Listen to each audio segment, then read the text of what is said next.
அண்ணா சீரியல்ல இன்னைக்கு என்ன நடக்க போகுதுன்னு பார்க்கலாம். வாங்க வீடியோக்குள்ள போலாம். பரணி நின்னுக்கிட்டே அவசரமா சாப்பிடுறாங்க. வீரா தான் போட்டு குடுக்குறாங்க. "ஏய் பொறுமையா சாப்பிடுடிங்கிறாங்க." அந்த பக்கமா எசிக்கி வராங்க. பரணிசாமி "எதுக்கு இன்னைக்கு இவ்வளோ அவசரம்?" அப்படின்னு கேட்க, "ஒரு எமர்ஜென்சி கேஸ் நேத்து நைட்டே 2 தடவ வலி வந்திருக்கு. இப்பவும் எந்த நேரம் வேணாலும் வலி வரக்கு வாய்ப்பு இருக்கு. அதுக்கு முன்னாடியே நான் தயாரா இருக்கணும்ல. சரி தண்ணிய குடிடி" அப்படின்னு அவசரமா சாப்பிட்டு தண்ணி குடிக்கிறாங்க. ரத்னா ஓடி வந்து அண்ணன் வரேன்னு சொல்லிச்சு. இன்னும் வரலையா அப்படின்னு கேட்குறாங்க. இன்னும் வரலையே ஏண்டி அப்படின்னு கேட்குறாங்க வீரா. இன்னைக்கு ஸ்கூலுக்கு இன்ஜினியர் வராங்க, குழந்தைங்களுக்கு ரெஸ்ட் ரூம் கட்டணும், அதுக்கு தான் அண்ணன் வரேன்னு சொல்லியிருந்தது, இன்னும் காணமேங்கிறாங்க ரத்னா. ரத்னா உங்க அண்ணன் வர்றதுக்கு கொஞ்சம் லேட் ஆகும், அங்கே ஒருத்தர் இறந்துட்டாங்கல்ல, சுடுகாட்டு பிரச்சனை கொஞ்சம் இருக்கு. அந்த சுடுகாட்டு பிரச்சனையில சண்டை வராம இருக்கிறதுக்காக உங்க அண்ணன் முன்னாடி போயாகணும், அங்கதான் போயிருக்கான், வரதுக்கு லேட் ஆகும்னு சொல்லிடுறாங்க பரணி. ரத்னா திரும்ப திரும்ப அவங்க அண்ணனுக்கு ஃபோன் பண்ணிக்கிட்டே இருக்காங்க. இப்போ நீ யாருக்கு ஃபோன் பண்றேன்னு எஸ்கி கேட்க, அண்ணனுக்கு தாங்கிறாங்க.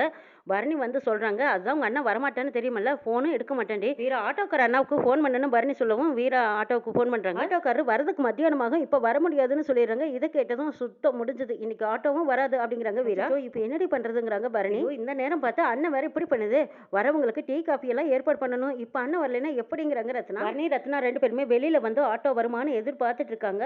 அப்பதான் முத்துப்பாண்டி ஏடி என்னோட சாவியை பாத்தியா அப்படிங்கிறாங்க. இதோ என்கிட்ட இருக்கு மாமா சாமி அப்படின்னு சொல்லி எஸ்கே அவங்க இடுப்புல இருந்து வண்டி சாவியை எடுத்து கொடுக்குறாங்க. நான் வீடு பூரா தேடிட்டு இருந்தேன் அப்படின்னு சொல்லிட்டு அந்த சாவியை வாங்கிட்டு கிளம்புற நேரத்துல வீரா கூப்பிடுறாங்க. மாமா நீங்க போற வழியில தானே ரத்னக்கா ஸ்கூல் இருக்கு, அவளை அங்க இறக்கி விட்டுருங்களா, அவ எப்ப நடந்து போவா அப்படின்னு வீரா கேட்க, ரத்னாவை நான் எப்படி கூட்டி போவேன், ஆட்டோ வருமல ஆட்டோவில் போட்டுங்கிறாங்க முத்துப்பாண்டி. மாமா ஸ்கூல்ல ரெஸ்ட் ரூம் கட்டுறதுக்கு இன்ஜினியர் எஸ்டிமேட் போடுறதுக்காக வராங்களா, இவளே லேட்டா போனா எப்படி மாமா, நீங்களா சமைக்கிறீங்க, அந்த வண்டி தானே சமைக்குது, கூட்டிட்டு போனா என்னவா அப்படின்னு வீரா கேட்குறாங்க.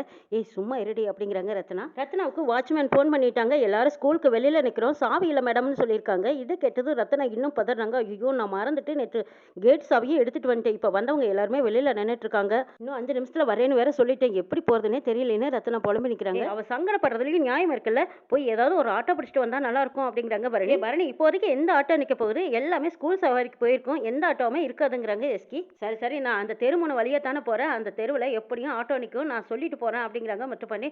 ஐயோ சாமி நீங்க சொல்லிட்டு அதை திரும்பி வந்து கூட்டிட்டு போக வரைக்கும் லேட் ஆயிரும், அதனால நீங்க அக்காவை கூட்டிட்டு போனா ஒன்றும் தப்பு இல்லைன்னு கேட்குறாங்க எஸ்கி. இல்லை எஸ்கி நீயே இப்படி சொன்னா எப்படி அப்படின்னு கேட்குறாங்க முத்துப்பாண்டி. நீங்கள் 2 பேரும் பழச நினைச்சு தானே சங்கடப்படுறீங்க, நீங்கள் தான் பழைய மாதிரி இல்லையே, நீங்கள் தான் முழுசாக என் புருஷனா மாறிட்டீங்கல்ல, அப்புறம் நான் எதுக்கு சந்தேகப்பட போகிறேன், உங்களுக்குள்ள எதுக்கு சங்கடம், அதுக்காக ஒரே வண்டியில் எப்படி போகிறதுன்னு முத்துப்பாண்டி கேட்குறாங்க.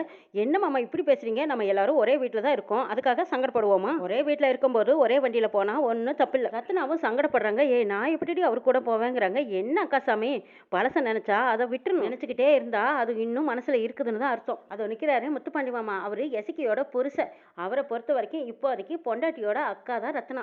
ஏன் கனிசாமியை கூட்டிகிட்டு போனா தப்பா இல்லை வீராசாமியை கூட்டிகிட்டு போனா தப்பா, நீயும் கூட போலக்கா. முத்துப்பாண்டி இருந்தாலும் தயங்குறாங்க. இங்கே பாருங்க மாமாசாமி நீங்கள் எதுவும் பேசக்கூடாது, நான் சொன்னது தான், எங்கள் அக்காவை நீங்கள் கூட்டிகிட்டு போயிட்டு தான் ஆகணுங்கிறாரு ரத்னா. உனக்கு எந்த அச்சப்படியும் இல்லைன்னா நீ என் கூட வரலாங்கிறாங்க முத்துப்பாண்டி. இங்கே பாரு அக்கா சாமி நீ எந்த சங்கடமும் பட்டுக்கூடாது, மரியாதையா போய் நீ வண்டியில் ஏறு, ரத்னா நான் கூட்டிகிட்டு போகிறேன்னு முத்துப்பாண்டி கூப்பிடுறாங்க. இருந்தாலும் ரத்னா சங்கடப்படுறாங்க. ஏய் பேசாமல் போடி, அதெல்லாம் எதையும் பார்க்காத, இப்போ அவசரத்துக்கு நீ போயிட்டானே ஆகணும் அப்படின்னு பரணி சொன்னதுக்கு அப்புறமா சரின்ட்டு ரத்னா போறாங்க. போகும்போது வீரா கூப்பிடுறாங்க.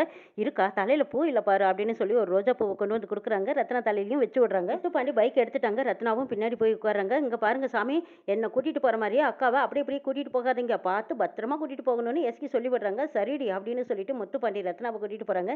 ரத்னா முத்துப்பாண்டி 2 பேரும் போனதுக்கு அப்புறமா சரிடி எனக்கு வர வேண்டிய போன் இன்னும் வரல, வர வரைக்கும் வெயிட் பண்ணுவோம் அப்படின்னு பரணி வீட்டுக்குள்ள போறாங்க. ரத்னா முத்துப்பாண்டி 2 பேருமே பைக்ல அமைதியா பேசாம போய்கிட்டு இருக்காங்க. வெங்கடேஷும் அதே தெருவில் தான் ஒரு டீ கடையில் உட்காந்து டீ குடிச்சிக்கிட்டு இருக்காங்க. ரத்னா போய்கிட்டு இருக்கும்போது அவங்க தலையில இருந்த பூ விழுந்துருது. அதை ரத்னா கவனிச்சிடுறாங்க. மாமா மாமா கொஞ்சம் நிறுத்துங்களேன், என் தலையில வச்சிருந்த பூ விழுந்துருச்சு அப்படிங்கிறாங்க. அப்படியா அப்படின்னு சொல்லிட்டு முத்துப்பாண்டிகை வண்டியை நிறுத்தி பார்க்குறாங்க. அந்த பக்கமா பூ கிடக்குது. சரி இருங்க நானே போய் எடுத்துட்டு வரேங்கிறாங்க ரத்னா. இல்லை ரத்னா இரு நான் போய் எடுத்துட்டு வரேன் அப்படின்னு சொல்லிட்டு முத்துப்பாண்டி தான் அந்த பூவை எடுத்துட்டு வந்து கொடுக்குறாங்க. முத்துப்பாண்டி கையில இருந்து பூவை ரத்னா வாங்கும்போது வெங்கடேஷ் டீ குடிச்சிட்டு திரும்பி பார்க்குறாங்க. இவங்க 2 பேரும் பூ கொடுத்துக்கிறத பார்த்துடுறாங்க. ரத்னா அந்த பூவை தலையில வச்சுட்டு போகலாம் அப்படிங்கிறாங்க. ரத்னாவும் முத்துப்பாண்டியும் வண்டியில் ஏறினதுக்கு அப்புறமா வெங்கடேஷ்க்கு அப்படியே கொதிக்குது. அடி பாவி தங்கச்சி புருஷங்கொடியா நீ கூத்தடிக்கிற இருடி வர அப்படின்னு சொல்லிட்டு ஸ்கூலுக்கு நேராக போறாங்க வெங்கடேஷ். வாட்ச்மேன் வெங்கடேஷ் உள்ள விட மாட்டேங்கிறாங்க. அட போயா அப்படின்னு சொல்லிட்டு வாட்ச்மேன் ஒரே தள்ளிட்டு வெளியில நின்றுக்கிட்டு ரத்னா வெளியில வாடி அப்படின்னு அதிகாரம் பண்ணிக்கிட்டு இருக்காங்க. வெங்கடேஷோட சத்தம் கேட்டதும் கிளாஸ் ரூம் விட்டு ரத்னா வெளியில ஓடி வந்து பாக்குறாங்க. உங்களை யார் இப்போ உள்ள விட்டது, மரியாதையா இங்கிருந்து வெளியில போயிடுங்க, சத்தம் போடுற வேலையெல்லாம் வேண்டாம், வெளியில போங்கிறாங்க ரத்னா. மேடம் நான் எவ்வளவோ தடுத்து பார்த்தேன், என்னையும் தள்ளி விட்டுட்டு உள்ள வந்துட்டாருன்னு சொல்றாங்க வாட்ச்மேன். போய முதல்ல அப்படின்னு வாட்ச்மேனை மறுபடியும் தள்ளி விடுறாங்க வெங்கடேஷ். வெங்கடேஷ். நீ ஸ்கூல் பிரின்சிபால்னா வெளியில என்ன வேணாலும் கூத்தடிப்பியா? அந்த இடத்துல ஸ்கூல் குழந்தைங்களும் டீச்சரும் எல்லாரும் கூட்டமா கூட்டிட்டாங்க. மரியாதையா வெளியில போயிடுங்க வெங்கடேஷ். நீங்க இங்க வந்து பிரச்சனை பண்ணாதீங்க. இவ்வளவுதான் நான் சொல்லுவேன் அப்படிங்கிறாங்க. ஏன்டி போகலைன்னா என்னடி பண்ணுவ? அப்படின்னு எதிர்த்துக்கிட்டு நிக்கிறாங்க வெங்கடேஷ். 2 வருஷமா 2 பேரும் லவ் பண்ணி வாழ்ந்திருக்கோம். கல்யாணம் பண்ணியும் வாழ்ந்திருக்கோம். நீ ஒரே ஒரு தடவையாவது என்கிட்ட ரோஸ் வேணும்னு கேட்டிருக்கியா? இப்ப மட்டும் அந்த முத்துப்பாண்டி ரோஸ் வாங்கி கொடுத்தா அது உனக்கு பிடிக்குதா? அப்படின்னு வெங்கடேஷ் கேக்குறாங்க. ரத்னா நினைச்சு பார்த்துட்டு, ஓ ரோஸ் கீழ விழுந்தது முத்துப்பாண்டி எடுத்துட்டு வந்து கையில கொடுத்தாரு. இதை பார்த்துட்டு தான் இங்க வந்து இந்த கத்து கத்துறாரா? ரத்னாவுக்கு சரியான ஆத்திரமும் கோவம் வருது. வெங்கடேஷ் மரியாதையா வெளியில போயிருங்க. இதெல்லாம் குழந்தைங்க படிக்கிற ஸ்கூல். அதனால என்னடி நான் தான் பார்த்தனே ஒழுக்கம் கெட்டு போய் தெருவில் திரியிற நீ எல்லாம் ஒழுக்கத்தை பத்தி பேசுறியா? வெங்கடேஷ் என்ன பேசுறீங்க? நானா ஒழுக்கம் கெட்டவன்னு கேக்குறாங்க ரத்னா. ஆமாண்டி நீ ஒழுக்கம் கெட்டவதான். உன்னை பத்தி இந்த ஸ்கூல்ல இருக்கிற எல்லாத்துக்கும் தெரியட்டும், நல்லா தெரியட்டும். அதுக்காகத்தான் நான் இங்க வந்து சத்தம் போட்டு நியாயம் கேட்டுட்டு இருக்கிறேன். வெக்கமானமே இல்லாம இப்படி எல்லாமா திரிவே அப்படின்னு வெங்கடேஷ் கேக்குறாங்க. வெங்கடேஷும் மரியாதையா இங்கிருந்து போயிடுங்க. இல்லைன்னா ஒழுங்கா நான் கையை நீட்டுறதுக்கு முன்னாடி நீங்க போயிடுறது உங்களுக்கு நல்லதுங்கிறாங்க ரத்னா. இவங்க எல்லார் முன்னாடியும் நீ அசிங்கப்பட்டு போயிடுவேங்கிறாங்க ரத்னா. இங்கே பாரடி பாக்குறேன், இங்கே அடிடி பாக்கலாம். தெருவில் தங்கச்சி புருஷன் கூட நீ அடிக்கிற கூட்டு எனக்கு தெரியாதுன்னு நினைச்சேங்கிறாங்க வெங்கடேஷ். அடைச்சி வாய மூடுறா அயோக்கிய ராஸ்கல்ங்கிறாங்க ரத்னா. ஏய் யாரை பார்த்துட்டு டா போட்டு பேசுன அப்படின்னு சொல்லிட்டு ரத்னாவை அடிக்கிறதுக்காக வெங்கடேஷ் கையை வாங்குறாங்க. அப்ப கரெக்டா வந்து ஒரு கை தாங்கி பிடிக்குது. வெங்கடேஷ் அதிர்ச்சியா பாக்குறாங்க. அவங்க அறிவு தான் அவங்க கையை முறுக்கி பிடிச்சிருக்காங்க. அங்க ஒரு சார் சொல்றாங்க, அறிவு சார் இவர் யாருன்னு தெரியுமாங்கிறாங்க. எவனா இருந்தா எனக்கு என்ன? பள்ளிக்கூடத்துல வந்து ஒரு லேடியை பார்த்து கையை வாங்குறான். பள்ளிக்கூடத்துக்குள்ள வந்து அடாவடித்தனம் பண்ணிட்டு இருக்கானே, இவனை நான் சும்மா விடுவேனாங்கிறாங்க அறிவு. நீங்க எல்லாருமே கிளாஸ்க்கு போங்க சார், இவனை நான் பாத்துக்கிறேங்கிறாங்க அறிவு.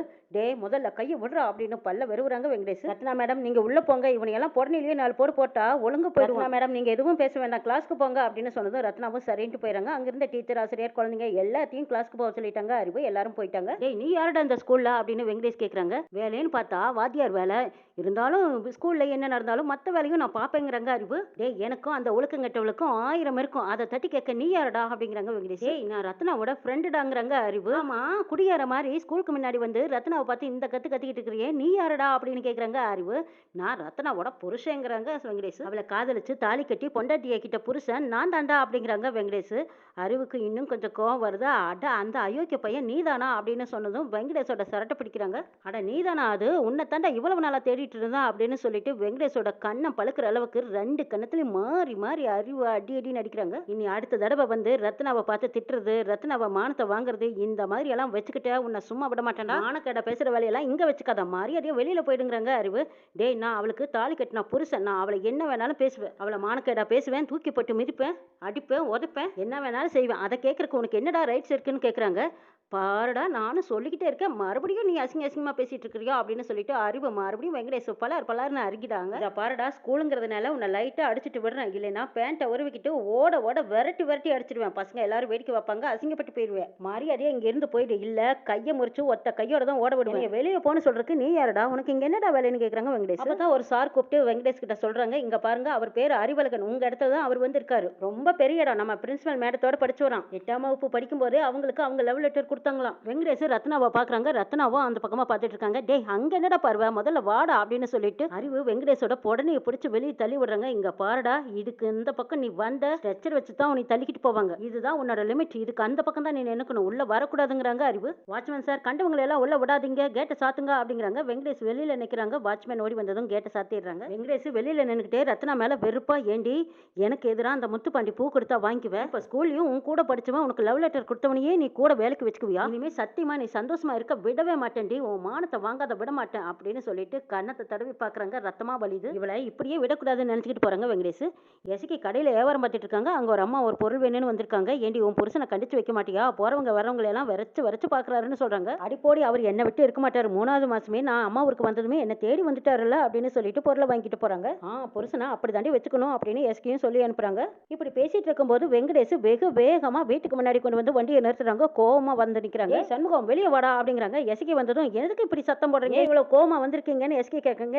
நீ முதல்ல வாய மூடு, உங்ககிட்ட நான் பேச வரல, சண்முகம் வெளியே வாடா அப்படின்னு சத்தம் போடுறாங்க வெங்கடேஷ். சண்முகம் சாப்பிட்டுட்டு இருக்காங்க. வாடா வெளியே அப்படின்னு வெங்கடேஷோட சத்தம் கேட்டதும் சண்முகம் எழுந்திரிச்சு போலான்னு போகும்போது, நீ இருடா நான் போய் என்னன்னு கேட்டுட்டு வரேன்ட்டு பரணி தான் போய் என்ன எதுன்னு கேட்க போறாங்க. பரணி வெங்கடேஷ் வந்து பார்த்ததும், என்ன வெங்கடேஷ் ஏன் இப்படி ரோட்ல நின்று கத்திட்டு இருக்கீங்க, எதுக்காக இப்படி வந்து சத்தம் போடுறீங்கன்னு கேட்கறாங்க. பரணி இங்க பாருங்க சிஸ்டர், உங்களுக்கு எனக்கு எந்த பேச்சும் கிடையாது, நான் உங்களை பார்க்க வரல. சண்முகம் பெரிய யோகிய மாதிரி என்னை வந்து அடிச்சான்ல, வந்தல்ல, இப்ப அந்த மானங்கெட்ட சண்முகம் உள்ளேயா இருக்கான்? டேய் சண்முகம் வெளிய வாடா அப்படின்னு கூப்பிடுறாங்க வெங்கடேஷ். ஓஹோ! என்னோட மானம் போனாலும் பரவால்ல, உங்க வீட்டு மானம் போகுதோ? வந்து சத்தம் போடக்கூடாதா? அப்படின்னு வெங்கடேஷ் கேட்டுட்டு இருக்கும்போதே சண்முகம் வந்துட்டாங்க.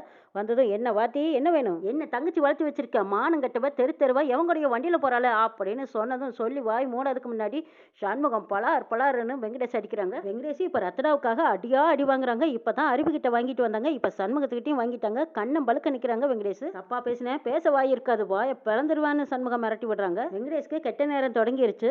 முத்துப்பாண்டிய முறுக்கி புழிஞ்ச மாதிரி இப்ப வெங்கடேஷையும் முறுக்கி புழிஞ்சாதான் திருந்தி வருவாரா அப்படிங்கிறதையும் நம்ம வர எபிசோட்ல பார்க்கலாம்.